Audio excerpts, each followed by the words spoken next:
My dear friends, today we will learn something about ourselves. आज हम सब अपने आप के बारे में थोड़ा ध्यान देंगे और अपने आप के लिए थोड़ा ध्यान करेंगे। अपने आप के प्रगति के लिए, उन्नति के लिए हम ध्यान अभ्यास को समझेंगे। तो आम इंसान देखा जाए तो जैसे गौतम बुद्ध ने बताई, दुखी है। हर जगह दुख फैला हुआ है। एवरीवेयर देयर इज दुख, मिजरी। परंतु एक बुद्धा के पास दुख नहीं है। चाहे उससे कुछ भी हो जाए, वे कदापि दुखित नहीं है, क्योंकि एक बुद्धा बन गया है। हम चाहते हैं कि हम सब बुद्धा बने, अर्थात दुख से परे हो जावें। जो कोई दुख से परे हो जाता है तो वह एक बुद्ध कहलाता है। बुद्ध बनने का एक शास्त्र है, एक अभ्यास है, एक लक्ष्य है, एक मार्ग है।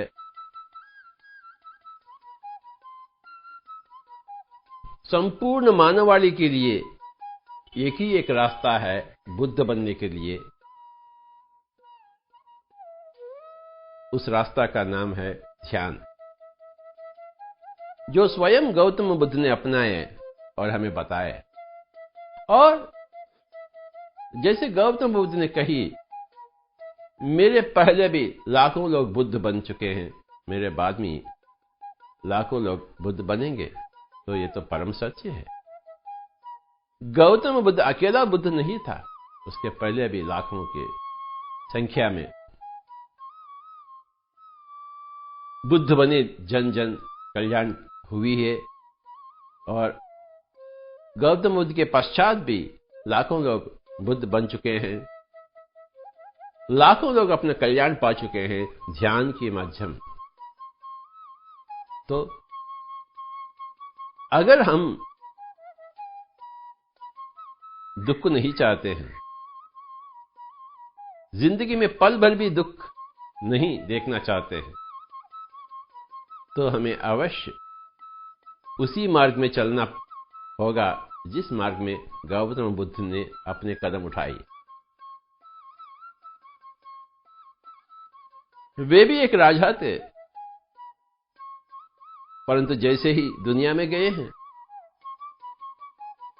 जगह जगह दुख देखी। गरीबी, बीमारी, वृद्धता, न जाने कितने कितने कितने कितने परेशानियां हर एक के पास। जो हम चाहते हैं अपना पास नहीं है, जो हम नहीं चाहते हैं अपना पास है। तो दुख से परे होने के लिए मार्ग खोजने के लिए गौतम बुद्ध ने निकल पड़े और मार्ग मिल गया उनको। और 2500 साल हो गए हैं, फिर भी हम उसी मार्ग से वंचित क्यों हैं? तो हम आज तक बुद्धा क्यों नहीं बने? ये तो आश्चर्य की बात है। मार्ग बताया गया है, फिर भी हम मार्ग पर नहीं चल पड़े और दुख दुख दुख दुख रोते हुए हम जिंदगी को बिता रहे। आश्चर्य की बात है। लगभग 30 साल के पहले बिल्कुल उसी तरह मैं भी ढूंढ रहा था मार्ग क्या है। हर एक की जिंदगी में एक मोड़ आएगा, एक यू टर्न आएगी। दुनिया के अंदर जाने से वो यू टर्न लेगा और अपने आप की तरफ आएगा, खींचे आएगा, क्योंकि और दुख नहीं सहा जाता। तो उस मोड़ पर हम कहते हैं ये ध्यान है, इसे यू टर्न, यू नो। जब हम अपने आप की तरफ मुड़ते हैं, देखते हैं और अपने आप की तरफ आना शुरू करते हैं, दुनिया की तरफ जाने के सिवाय हम अपने आप की तरफ मुड़ते हैं, तो उस मोड़ की नाम है ध्यान। हर एक की जिंदगी में ये मोड़ आएगा। शायद बचपन में आएगा, शायद जवानी में, शायद बुढ़ापे में, अपने अपने कर्मों के अनुसार, अपनी अपनी इच्छा के अनुसार। हम अनेक अनेक जन्मों के हैं। जैसे भगवद गीता में कहा गया है, बहूनि मे व्यतीतानि जन्मानि तव चार्जुन तान्यहं वेद सर्वाणि न त्वं वेत्त परन्तप।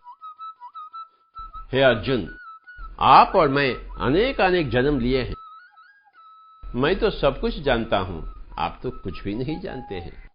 भगवान श्री कृष्ण ने भगवान अर्जुन से ऐसे वाक्य बोले। तो चलिए, हम सब अनेक अनेक जन्मों से उलझे हुए हैं। किए हुए कर्मों का फल या मीठा हो या कड़वा हो, हम उसे भोगते आ रहे हैं और कर्मों के अनुसार ही हम दुखित हैं। बिन बादल बरसात नहीं, बिन पाप कर्म दुख नहीं। और शरीर में होते हुए दुख तो ऐसा भी थोड़ा सामान्य है। जैसे ही हम समझ लेते हैं कि हम शरीर नहीं बल्कि आत्मा हैं, ध्यान के माध्यम से हम सदा सदा के लिए ये शरीर की दुखों से हम परे हो जाते हैं। बात एक ही है कि हम अपने आप को समझना चाहिए कि हम शरीर नहीं बल्कि आत्मा। उसी भगवद गीता में भगवान अर्जुन ने भगवान श्री कृष्ण से पूछी, स्वामी जी आप क्या है, आप कौन हैं? तो भगवान श्री कृष्ण ने बताई, अहम आत्मा गुणाकेश सर्वभूताशय स्थितः अहम आदिश्च मध्यम च भूतानां अंत एव च। मैं आत्मा हूं हे अर्जुन। अहम आत्मा गुणाकेश सर्वभूताशय स्थितः, हर जगह मैं ही हूं। अहम आदिश्च मध्यम च भूतानां अंत एव च, मैं आदि में भी हूं, मध्य में भी हूं और अंत में भी मैं हूं। मैं अनादि भी हूं, मैं अनंत भी हूं। वैसा ही हर बंदा की स्थिति है, परंतु हम अपने आप को भूल गए हैं और बहुत भूल हो गई। जब तक हम ध्यान में नहीं आएंगे भगवान श्री कृष्ण के जैसे, भगवान बुद्ध के जैसे, भगवान महावीर के जैसे, भगवान ओशो के जैसे, भगवान कबीर जी के जैसे, भगवान नानक जी के जैसे, भगवान ब्लैवत्स्की के जैसे, भगवान एनी बेसेंट के जैसे, भगवान युक्तेश्वर जी के जैसे, भगवान योगानंद के जैसे लाखों लोग भगवान बन चुके हैं, बन रहे हैं, बनेंगे भी। भगवान ये जो लफ्ज है, शब्द है, ये विकृति शब्द है। असली जो लफ्ज है वो है भाग्यवान। जिसके पास ध्यान है, जिसके पास आत्मज्ञान है, वही भाग्यवान है। जिसके पास ध्यान नहीं है, आत्मज्ञान नहीं है, आत्मानुभव नहीं है, वह भाग्यहीन है। जो भाग्यवान है, हम उसी को भगवान भगवान भगवान कहते हैं। भगवान ओशो, भगवान रमन महर्षि, भगवान कबीर, भगवान बुद्ध, लाखों लोग भगवान। तो हम क्यों नहीं भगवान बने हैं? हम क्यों नहीं भाग्यवान बने हैं? हम क्यों भाग्यहीन हैं? हम अपने आप से वंचित हैं क्योंकि हम ध्यान को नहीं अपनाते हैं, क्योंकि हम अपने आप को जानना नहीं चाहते हैं, कि हम अपने आप को खोजना नहीं चाहते हैं। जब कोई बंदा यू टर्न ले लेता है, अपने आप के तरफ मुड़ना शुरू कर देता है, प्रारंभ कर देता है ध्यान के माध्यम से, तो अपने आप को पा लेता है, तो वह भाग्यवान है, भगवान। 30 साल हो गए, मैं भी एक भाग्यवान बन गया, एक भगवान बन गया। उस मोड़ तक मैं अपने आप को एक इंसान समझता था, एक शरीर समझता था, परंतु आज मैं जानता हूं, 30 साल के पहले मैं जानना प्रारंभ किया हूं कि अरे बाबा, मैं तो शरीर नहीं हूं, मैं तो आत्मा हूं। जैसा भगवत गीता में श्री कृष्ण ने कही है, हर एक भगवान, हर एक भाग्यहीन वही कहता है कि देखिए बाबा, मैं अपने आप को जानता हूं, आप तो अपने आप को जानते ही नहीं। तो हर एक की जिंदगी में जल्दी से जल्दी हमें उस मोड़ पे आ जाना है जहां हम बाहर की दुनिया देखने का थोड़ा बहुत खत्म करेंगे, थोड़ा बहुत छोड़ देंगे और हम आंखें बंद कर लेंगे और अपने आप के तरफ मुड़ने का एक प्रयास, शुभ प्रयास। ध्यान का मतलब है, ध्यान का निर्वचन पहला तो हम देख लेंगे। देखिए, अगर हम कुछ एक दिन के लिए या 2 दिन के लिए कुछ भी नहीं खाएंगे तो उसे कहते हैं उपवास।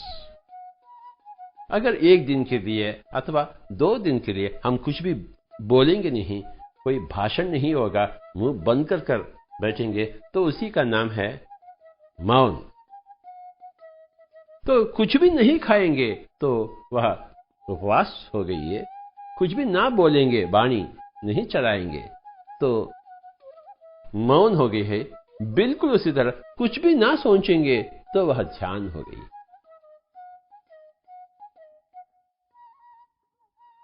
No eating is fasting, no speaking is silence, no thinking is meditation। हमें यह बार बार समझनी है कि जिस वस्तु के बारे में हम जानने का प्रयास करेंगे, हालांकि वो वस्तु क्या है, उसका निर्वचन क्या है, what exactly is meditation। ध्यानम निर्विषयम मनः, मन को निर्विषय करें तो ध्यान है। वाणी को निर्विषय करे तो मौन है। अपना पेट को निर्विषय करे तो उपवास। हमें इस चीज को बहुत अच्छी तरह समझना है, हमें बार बार समझना है, 1000 बार समझनी है कि अरे बाबा, ध्यान का मतलब है कोई नामस्मरण नहीं है। राम राम राम, ये राम ध्यान नहीं होता है। राम नाम स्मरण है परंतु राम ध्यान नहीं। हम ध्यान जो लफ्ज है, अनेक रीतियों में हम उसका प्रयोग होती है, उसका इस्तेमाल होती है। तो खासकर ध्यान का निर्वचन है ध्यानम निर्विषयम मनः, मन को निर्विषय करे। ऐसा कुछ भी नहीं है कि राम ध्यान या कृष्ण ध्यान। ध्यान में न राम होता है न कृष्ण।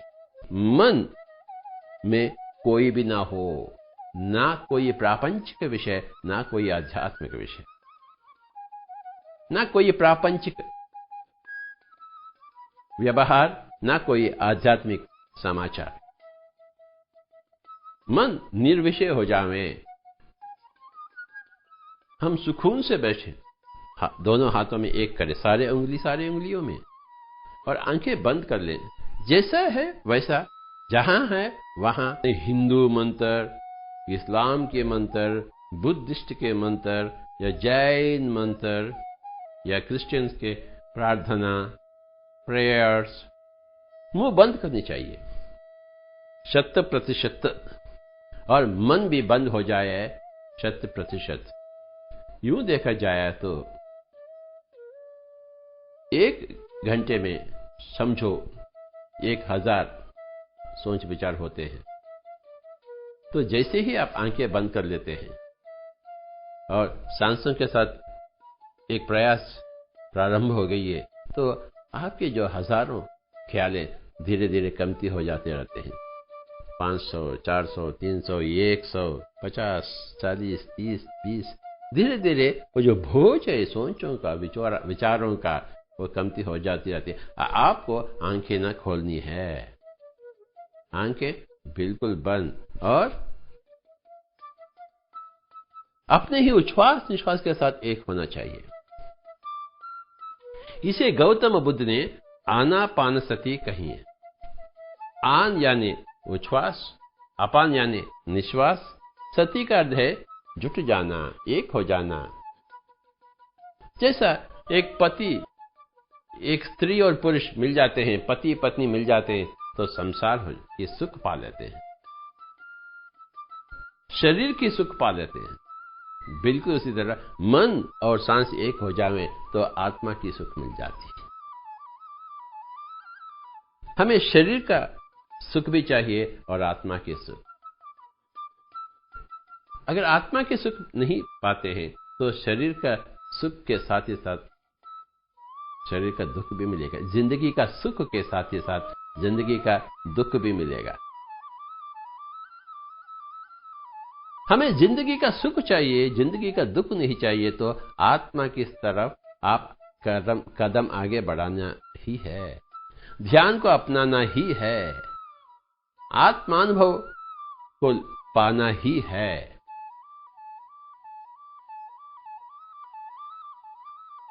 जैसे ही आप ध्यान में आ जाते हैं तो शरीर से परे हो जाते हैं, आप शरीर के बाहर आ जाते हैं।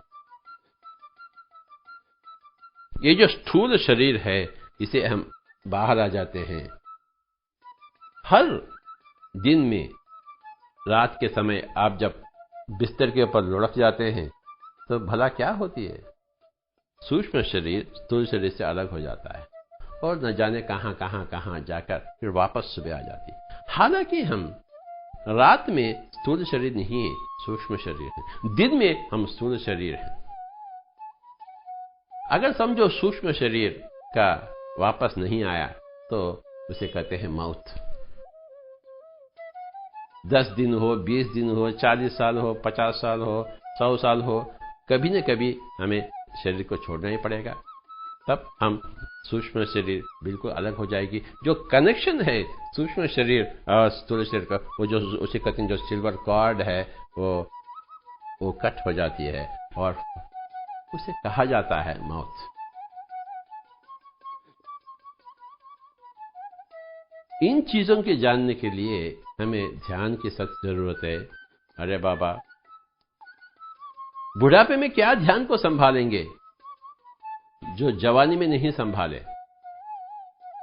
हर रोज हर बंदा ध्यान करना ही चाहिए। ध्यान से ही हम सब कुछ पाते हैं।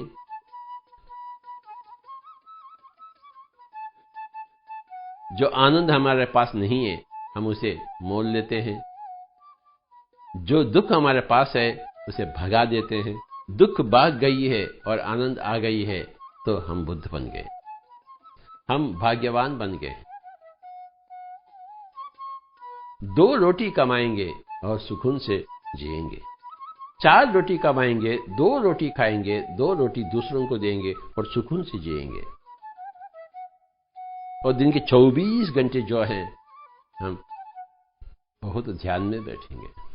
अपने ही घर में, कोई आश्रम जाने की जरूरत नहीं है, कोई हिमालय भागने का कोई आवश्यकता नहीं है। अपने घर में अपना शरीर ही मंदिर है। हम स्वयं भाग्यवान हैं, हम स्वयं भगवान हैं, हम स्वयं आत्मा है और अपना घर ही अपना आश्रम। घर को आश्रम बनावे। जो कोई अपने घर में आता है, अपना अतिथिगण, तो हम उसको ध्यान सिखाएंगे। प्रापंचिक बातें उनसे छुड़वा देंगे। प्रापंचिक काम ठीक है परंतु प्रापंचिक बातें ठीक नहीं।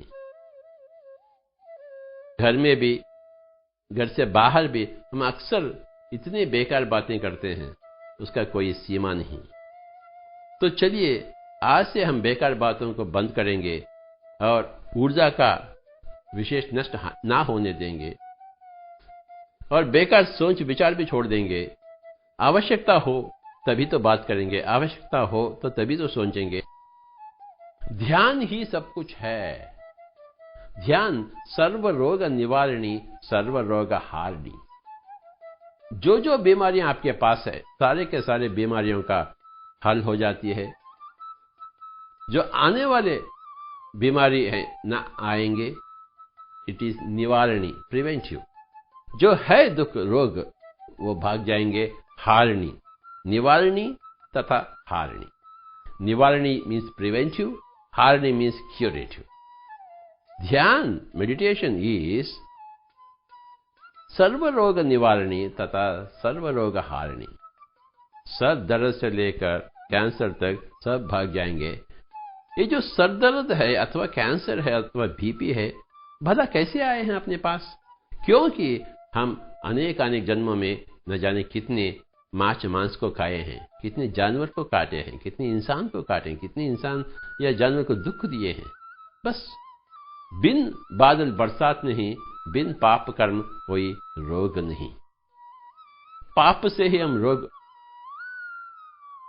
का निर्माण होती है और पुण्य से ही भोग का, और ध्यान से ही ज्ञान का, और उस ज्ञान की अग्नि में ही सारे के सारे पिछले कर्मों का एक भस्मीकरण हो जाती है।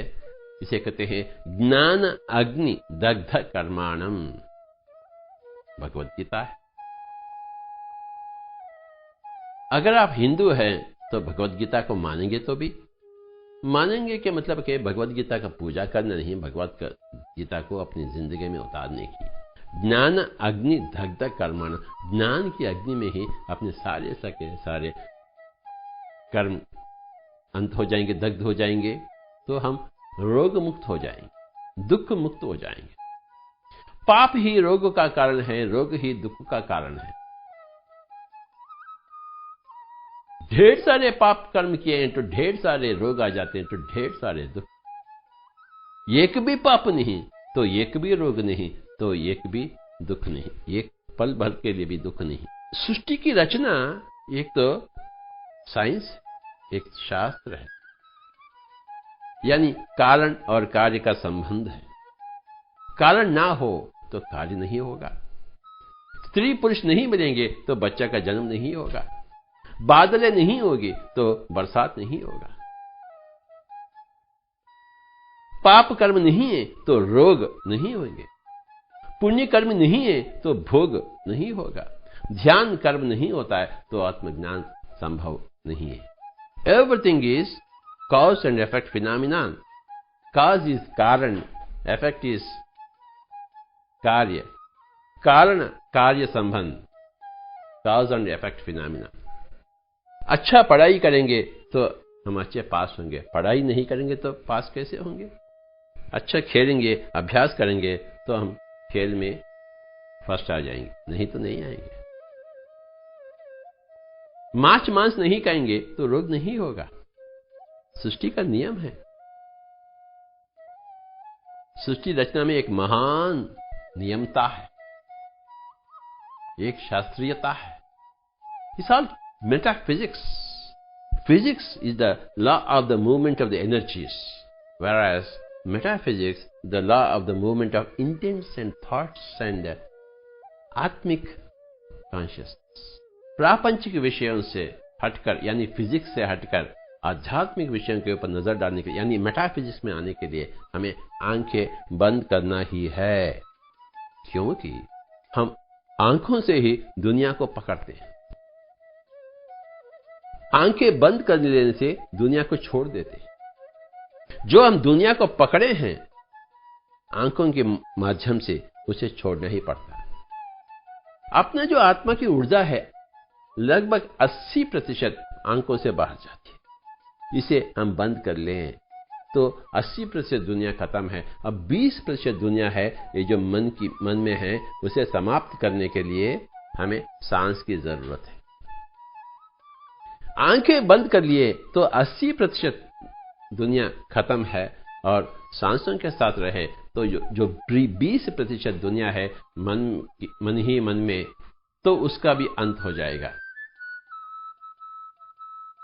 आंखें बंद कर ले और अपने ही उच्छ्वास निश्वास के साथ, सांसों के साथ कोई जबरदस्ती नहीं करना,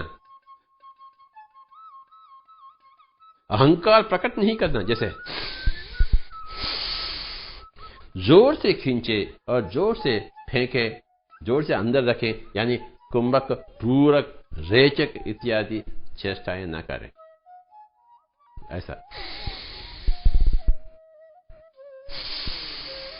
ऐसा ना हो।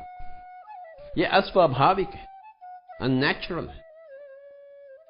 जैसा सहज श्वास है, जैसा स्वाभाविक श्वास उच्छ्वास निश्वास है, बस उसी के साथ संगम। जब मैं बात कर रहा हूं, भाषण दे रहा हूं, तो सांस तो चल रही है। तो सांस चलाने वाला कौन है? प्रकृति है, भौतिक प्रकृति। ध्यान के समय पर हम सांसों का ही ध्यान में रखे, सांसों के पर एकाग्रता रखे, मन और सांस एक हो जाए, और सांस जैसा है वैसा। सांस की गति में हम उस गति को बाधा ना पहुंचाएं, अपने तरफ से जैसा है वैसा उसे स्वीकारते हुए, उसे नमन करते हुए सांसों के साथ एक हो जाने का एक अद्भुत प्रयास, जिसे ध्यान कहते हैं।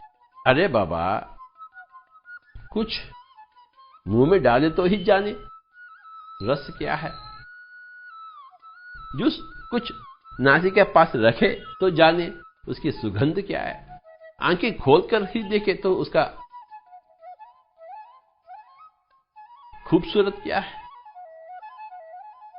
कुछ कान खोले तो सुने, उस संगीत को सुने। कान बंद हो गए तो संगीत भी खत्म। अरे मुंह में डालेंगे तो ही रस को पाएंगे, ध्यान करेंगे तभी तो आत्मा के रस को पाएंगे, आत्मा की धुन को सुनेंगे, आत्मा की रूप को जानेंगे, आत्मा की सौगंध को पाएंगे। कुछ करेंगे तो कुछ पाएंगे, नहीं करेंगे ध्यान तो आत्मा के बारे में कुछ भी नहीं जानेंगे और अपने आप से वंचित हो जाएंगे, भाग्यहीन, और जिंदगी भर रोते हुए और स्वयं बाधा में, स्वयं दुख में, और दूसरों को भी दुख देते हुए, दूसरों को भी बाधा देते हुए।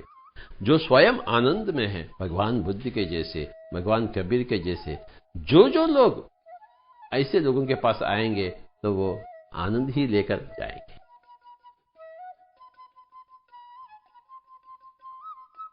तो हम सब आनंद में जीना चाहिए, पल पल, और पिछले जन्मों में किए हुए कर्मों का,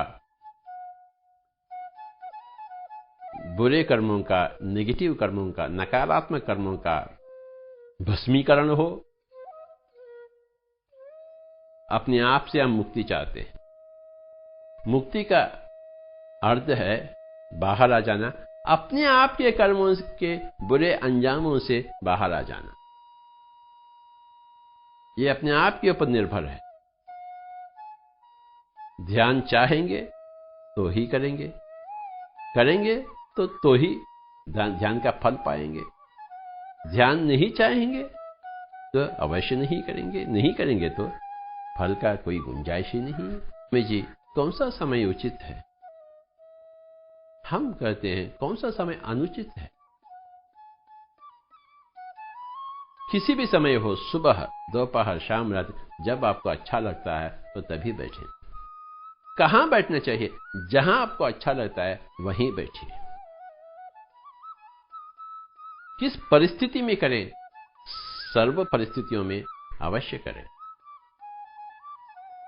चंद स्त्री जन पूछते हैं, जब हमारा पीरियड्स होते हैं क्या हमें करना है? तो तभी तो करना है।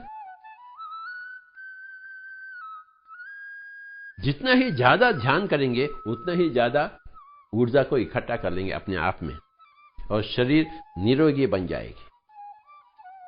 ये तो साइंस है। आप करिए, देखिए, पाइए, समझिए।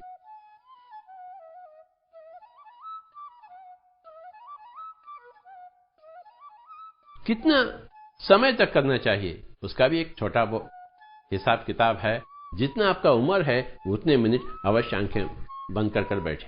अर्थात अगर 20 साल की उम्र है तो 20 मिनट अवश्य बैठे, 40 साल की उम्र है तो 40 मिनट अवश्य बैठे, 60 साल की उम्र है तो 60 मिनट बैठे, 5 साल की उम्र है तो 5 मिनट बैठे। 5 साल की उम्र से ही हर एक बंदा को अवश्य बैठना है। बच्चे लोगों को बिठाना है। एक बार बिठाएंगे तो वे समझ जाएंगे। शाकाहारी हो, एक शाकाहारी को समझाना बहुत आसान है, एक मांसाहारी को समझाना बहुत मुश्किल है, क्योंकि अंदर जो चिकन मटन होती है उसका खोपड़ी खराब हो जाती है। तो सर्वप्रथम शाकाहारी बनिए, सस्याहारी बनिए। पिरामिड स्पिरिचुअल सोसाइटी मूवमेंट जो है ये, इसका संस्थापना जो हम करे हैं, हम पहला चाहते हैं सभी लोग शाकाहारी बने, मांस कदापि नहीं। अपने कारण कोई जानवर का हिंसा ना हो, कोई जानवर का प्राण हरण ना हो, कोई पक्षी का, कोई जानवर का, कोई माछ का। और अहिंसात्मक बने, आज से बने, जिंदगी भर उसे निभाएं और वक्त वक्त पर आंखें बंद कर लें और सांसों के साथ एक हो जाएंगे। कोई मंत्र वंत्र नहीं, बार बार हमें समझना है, क्योंकि मुंह बंद करना है मौन में होते हुए, और यहां मौन, यहां ध्यान। तो सामूहिक ध्यान करें, और सामूहिक ध्यान में 3 गुना अधिक शक्ति आप पाते हैं, क्योंकि सबसे पाते हैं। एकांत ध्यान से ही एक सामूहिक ध्यान 4, 5, 10 मिलकर ध्यान में बैठे, अपने घर में सारे परिवार मिलकर बैठे, सामूहिक ध्यान। बिल्कुल उसी तरह संगीत रखिए, अच्छा नाद संगीत, पंडित रविशंकर को रखिए, बिस्मिल्लाह खान को रखिए, और संगीत के साथ ही साथ ध्यान में बैठेंगे तो संगीत का ध्यान भी 3 गुना अधिक शक्तिशाली है। तो अच्छा संगीत रखिए आप, मोस्टली इंस्ट्रूमेंटल म्यूजिक और क्लासिकल म्यूजिक, वाद्य संगीत, शास्त्रीय संगीत को अपनावें, और अच्छी तरह बैठ जाएं, अपना सीडी ऑन करें, बिस्मिल्लाह खान आ रहा है, रविशंकर आ रहा है, बस सुकून है, और अपने ही सांसों के साथ मस्ती करें, दोस्ती करें। ध्यान का मतलब है सांसों के साथ दोस्ती तथा सांसों के साथ मस्ती।